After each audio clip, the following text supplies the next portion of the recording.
Olá, tudo bem? Seja bem-vindo, seja bem-vinda a mais uma aula de discipulado através do vídeo. O nosso estudo hoje vai ser sobre oração em nome de Jesus.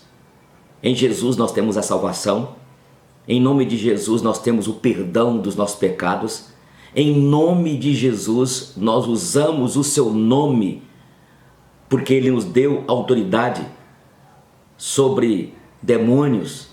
Ele nos deu autoridade quando saímos para evangelizarmos, e as portas do inferno não vão prevalecer quando nós saímos em nome dele, porque toda a autoridade foi dada a ele. Abra sua Bíblia aí, cadê o seu caderno, a sua caneta, o seu lápis aí, onde nós já começamos aqui mostrando que Jesus é o único mediador. Quando nós nos aproximamos de Deus, nós aproximamos, não é em nome de Pedro, de Paulo, de Maria, em nome de qualquer guru ou pastor, mas em nome dele. Aqui diz, porquanto há um só Deus e um só mediador entre Deus e os homens, Cristo Jesus, homem. Ele é o nosso único mediador. Antigamente, quando o sumo sacerdote, uma vez ao ano, entrava no Santo dos Santos para apresentar o sacrifício diante de Deus, aquele sumo sacerdote entrava com aquela bandeja cheia de sangue e derramava no propiciatório. A Bíblia diz em 1 João, capítulo 2, versículo 1, que Jesus se fez propiciação por nós. Ele se entregou por nós. E agora qualquer um de nós que já fomos alcançados pela graça dele, podemos chegar diante de Deus sem ir a Maria, sem primeiramente pedir que Pedro vá, em nome de Jesus. Aqui no Evangelho de João, capítulo 14, versículo 13 diz: e tudo quanto pedirdes em meu nome, isso farei, a fim de que meu Pai seja glorificado no Filho. Se me pedirdes alguma coisa em meu nome, eu o farei. Então nós devemos chegar diante de Deus em nome de Jesus. Eu sempre gosto de explicar isso porque de vez em quando a gente ouve um irmão, uma irmã na igreja fazendo oração, dizendo, quando termina a oração, em nome do Pai, do Filho e do Espírito Santo. Está errado? Está errado. É pecado? Claro que não é pecado, a pessoa talvez não foi instruída, por isso que é bom discipulado. Por isso que é bom a gente ler as Escrituras e estudar a Bíblia, porque é a Bíblia Sagrada que nos fala como devemos nos relacionar com Deus, como devemos relacionar uns com os outros, como que nós devemos chegar diante dele. E muitas vezes, e nós sabemos, nós já vamos estudar sobre a Trindade e nós cremos no Deus Pai, Filho e Espírito Santo. É um Deus, é o Deus Pai, Filho e Espírito Santo, mas cada um tem a sua, são três pessoas distintas na Trindade. Mas veja que a Bíblia nos ensina que nós não oramos em nome de Deus, nem em nome do Espírito Santo e nem em nome dos três. É em nome de Jesus. Tudo que pedimos ao Pai em nome de Jesus, mas a fim de que o Pai seja glorificado. Por isso, nós que já fomos católicos sabemos que ainda existe na Igreja Católica Apostólica Romana, entre muitas rezas, existe a reza Ave Maria. A reza da Ave Maria foi feita para que os católicos busquem nela a intercessão. Para elas chegarem a ter Jesus, chegar a ter Deus, elas vão a ter Maria. E é errada essa reza. Eu lhes compartilhei sobre como que a Igreja Católica começou, como que surgiram as igrejas luterana, presbiteriana, nestoriana, todas as igrejas que existem hoje.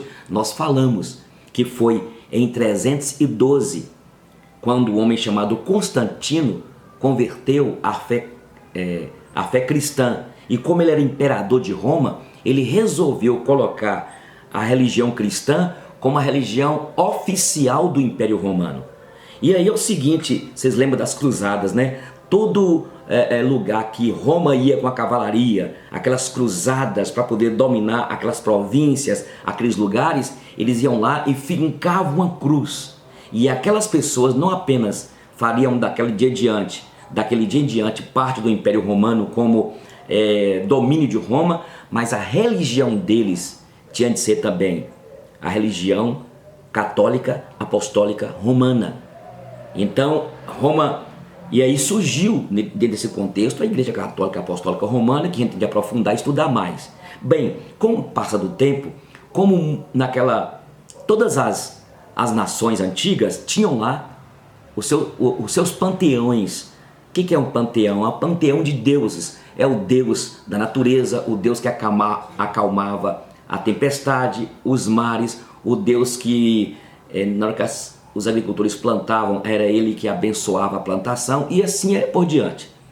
Lembra que quando Deus mandou as pragas para o Egito, cada praga daquela estava destronando naquele panteão de divindades lá do Egito, aquelas divindades. E a última foi a morte dos primogênitos, porque Faraó, ele achou que ele tinha o poder de deixar viver ou matar. Bem, e aí naquela época existia, tanto no Egito como na Grécia antiga Babilônia e principalmente em Roma, existia lá as deusas. Na Grécia tinha a Diana dos Efésios. E aí eles começaram a perceber que as religiões pagãs tinham lá deusas. E por que não colocar dentro do seio da Igreja Católica Apostólica Romana uma mulher para que fosse uma mediadora? E aquele Carl Jung, ele falava o seguinte, que nós temos a ânima e temos o ânimos. E a ânima é o lado feminino, dócil. E aí eles colocaram Maria para que não somente as mulheres, mas também os homens tivessem esse apego a Maria. Já que dentro da ideia nós aprendemos depois, quando Jung fala que existe o ânimos e a ânima, e colocaram então Maria como uma intercessora. Por isso que a reza da Ave Maria rogai por nós pecadores, agora na hora da nossa morte, amém. Entende? E é errado. Não existe, o crente não reza, o crente não usa de repetição de palavras, mas o crente fala a Deus em nome de Jesus, o Filho de Deus, conforme lemos em 1ª carta de Timóteo, capítulo 2, versículo 5, ele é o nosso único mediador, suficiente mediador. Agora vamos aqui em João, capítulo 16, mais à frente aí, João capítulo 16, olha o que diz o versículo 23. Naquele dia, nada me perguntareis. Em verdade vos digo, se pedirdes alguma coisa ao Pai, Ele vos-la concederá em meu nome. Até agora, nada tendes pedido em meu nome.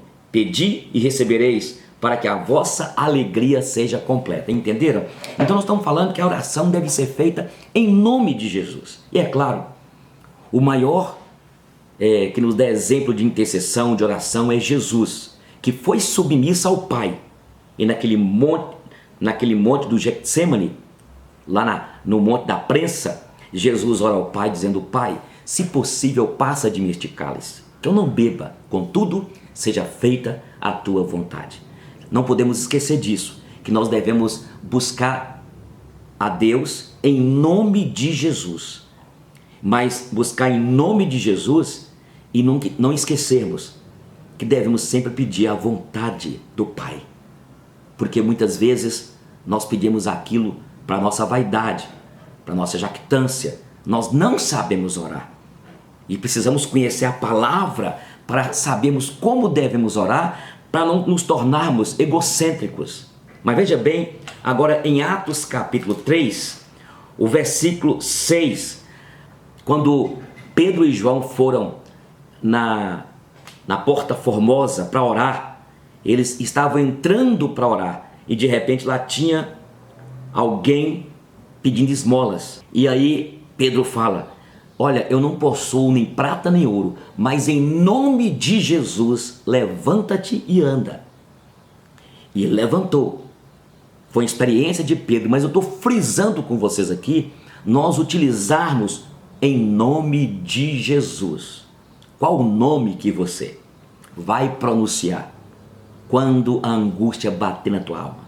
Quando vier a tempestade, quando vier a dor, quando vier a indecisão, quando for acometido por uma enfermidade, quando vierem as lutas, porque o próprio Jesus fala em João 16:33, no mundo passareis por aflições, mas tende bom ânimo, eu venci o mundo.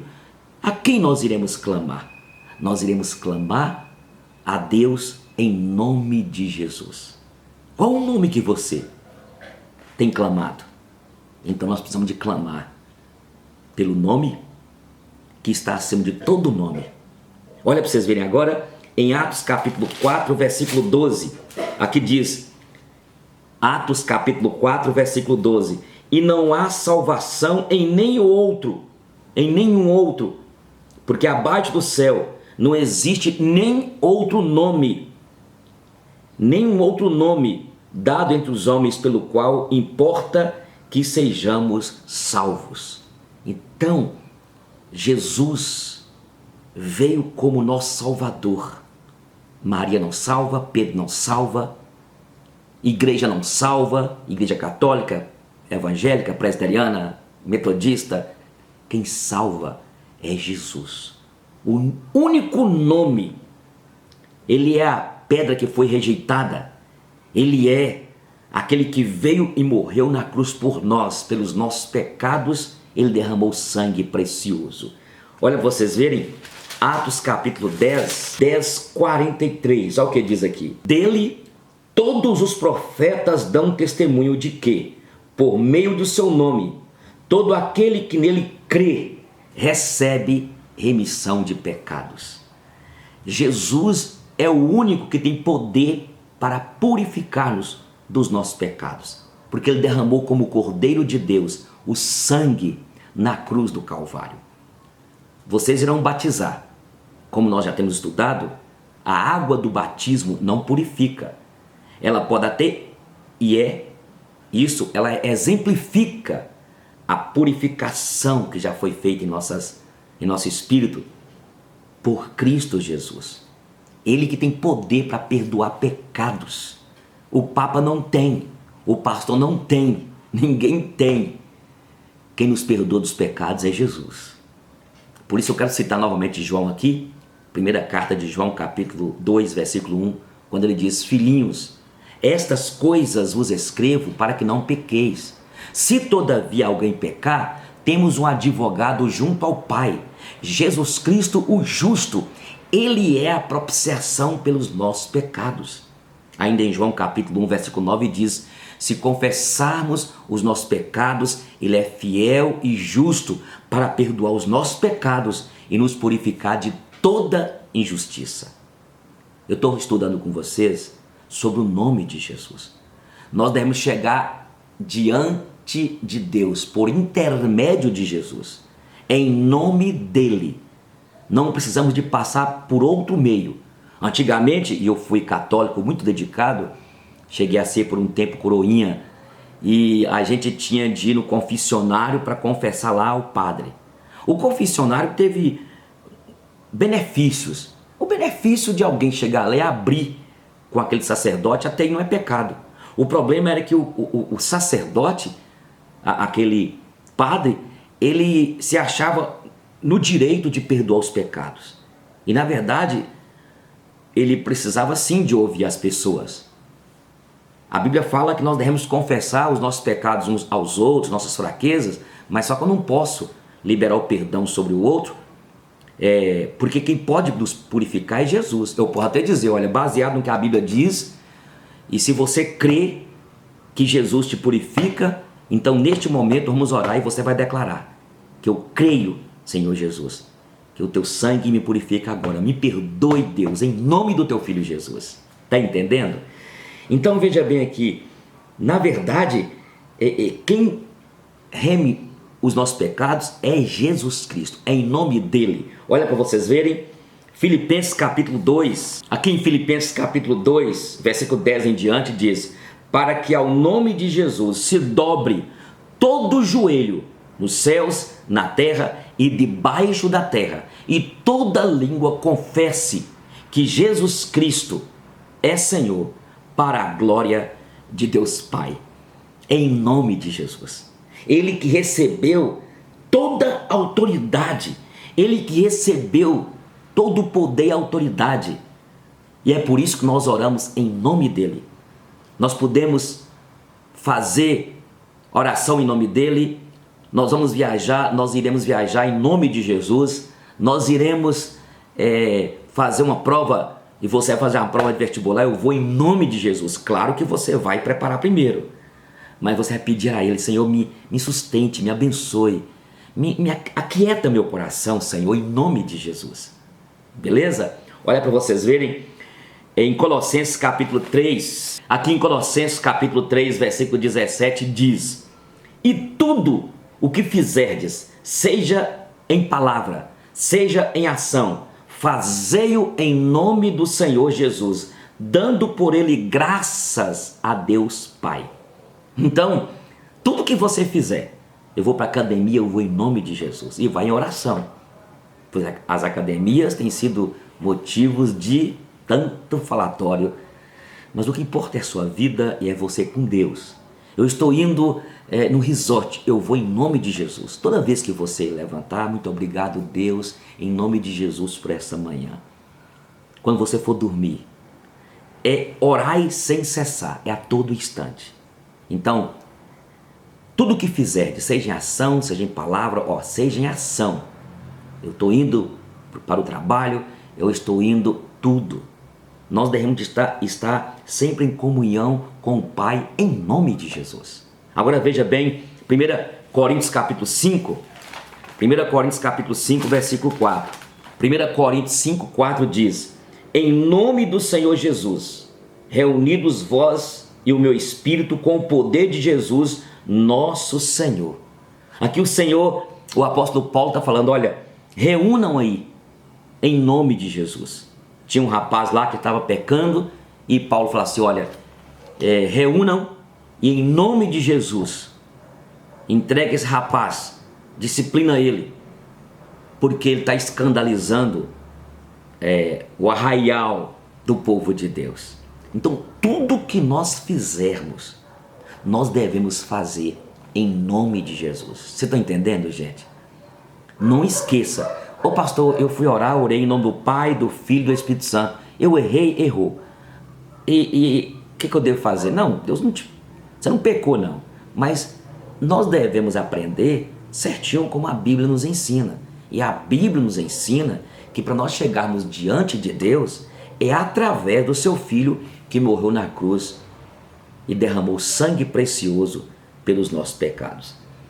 Mas eu quero também, antes de terminar, falar com vocês aqui que por nós servirmos a Deus e carregar o nome de Jesus, é preciso entendermos que nós teremos perseguições. Abra sua Bíblia aí, em Mateus capítulo 10, versículo 32, diz assim: olha, portanto, todo aquele que me confessar diante dos homens, também eu confessarei diante de meu Pai que está nos céus. Mas aquele que me negar diante dos homens, eu também o negarei diante do meu Pai que está nos céus. Por isso que vocês que vão batizar estão tomando uma atitude muito pessoal, muito do cunho pessoal da sua consciência. E a pergunta que nós devemos fazer para vocês é que se alguém os obrigou a batizarem. É uma experiência pessoal. E você certamente faz parte do povo da aliança. Foi Deus que teve a iniciativa de, através do Espírito Santo, que nos convence do pecado, da justiça e do juízo, que convenceu você.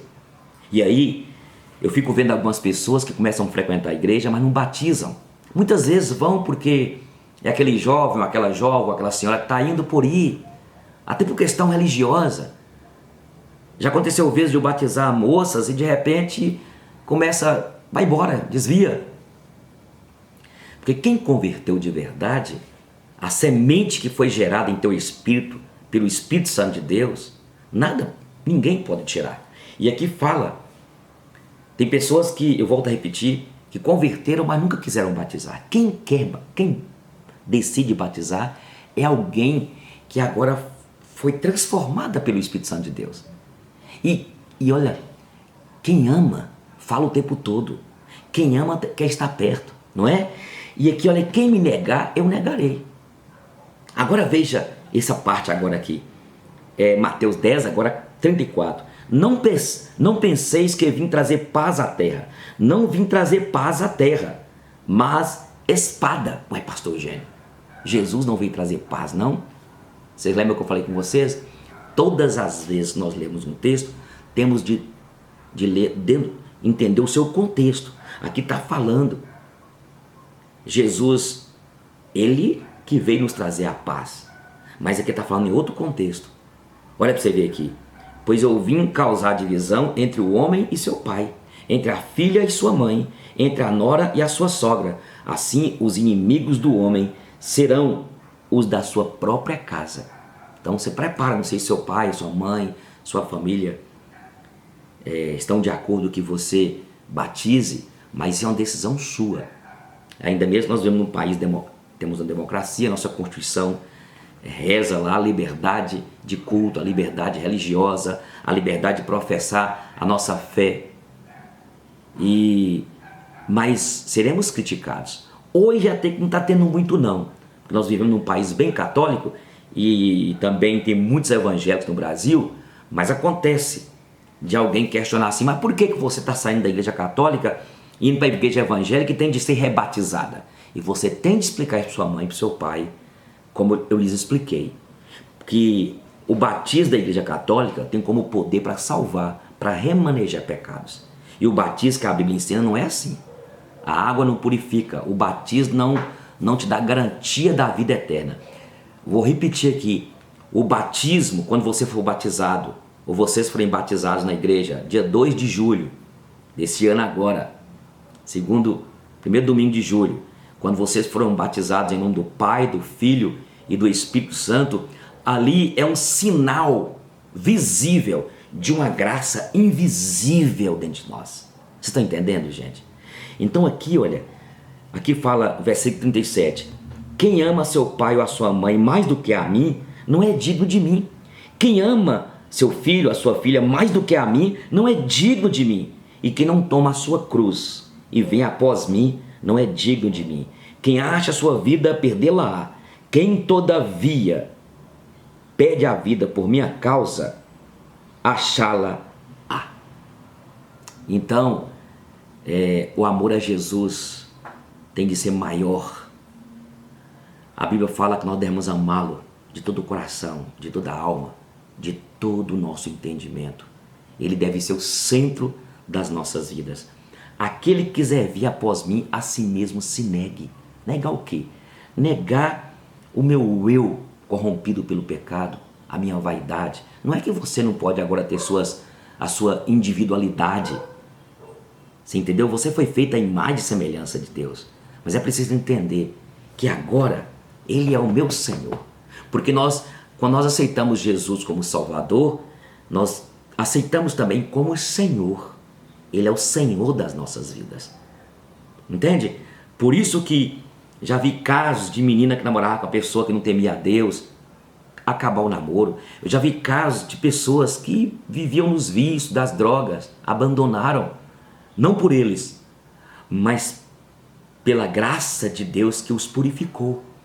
Aquele que quer vir após mim, assim mesmo se negue. Negar as minhas preferências, negar os meus conceitos deste mundo que jaz no maligno. Quando você converte, você converteu, você não faz parte mais deste mundo como nós estudamos. Lembra que este mundo significa o sistema pecaminoso, as jogatinas, as bebedeiras, as farras, as euforias descomprometidas? Não.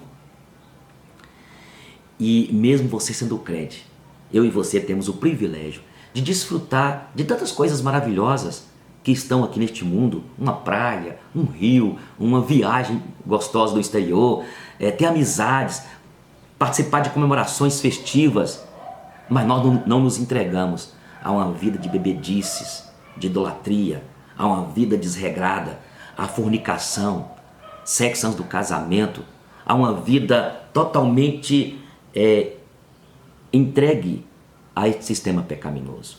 Aí eu termino aqui e quero citar para vocês o que diz em Efésios capítulo 2, versículo 1, quando fala que antes nós estávamos mortos nos nossos delitos e pecados, mas Deus nos deu vida.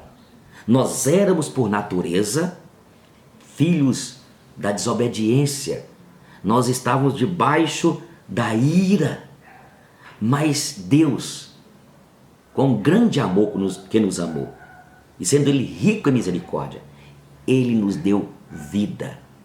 E aí fala o seguinte, Efésios 2, quando você lê do versículo 8 em diante, fala: vós sois salvos pela graça. É dom de Deus, não vem de obras para que ninguém se glorie. Tá bom? Nós falamos hoje 2 quadros aqui. Nós falamos que tudo que quando nós chegamos diante de Deus, nós devemos pedir em nome de Jesus. Falamos também que nós carregamos este nome e nós temos com Ele uma aliança.